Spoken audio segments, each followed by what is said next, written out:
गोकुळ सोबत गोकुल।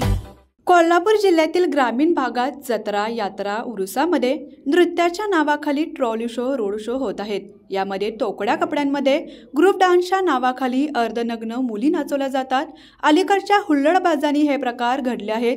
अशा उरूस जत्रांमध्ये त्या स्थानिक मंडळांनी किंवा आयोजकांनी असे कार्यक्रम करणाऱ्यांवर तसेच मुली आणण्यावर बंदी घालावी, यासाठी आज शिवसेना उद्धव बाळासाहेब ठाकरे युवा सेनेच्या वतीने पोलीस अधीक्षकांच्या नावे पोलीस निरीक्षक तानाजी सावंत यांना निवेदन देण्यात आले।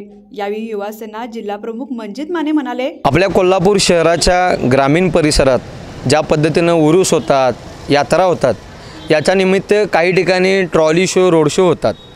या रोड शोमध्ये नग्न अवस्थेत परप्रांतीय मुलींना नाचवलं जातं।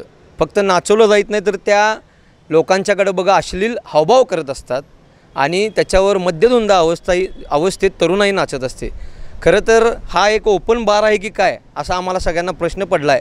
म्हणून हे रोखण्यासाठी आम्ही आज कोल्हापूर युवा सेना, युवती सेना, शिवसेना उद्धव बाळासाहेब ठाकरे पक्ष यांच्या वतीनं तानाजी सावंत साहेबांना निवेदन दिलं आहे की अशा युवतींच्यावर बंदी घाला, अन्यथा आम्ही ते सगळं बंद पाडू। यावेळी कृतिकुमार जाधव, अनिकेत ठोंबरे, प्रथमेश देशिंगे, लतीफ शेख, अमित बाबर, प्रिया माने, सिद्धी दामुगडे, चैतन्य देशपांडे यांच्यासह पदाधिकारी व कार्यकर्ते उपस्थित होते।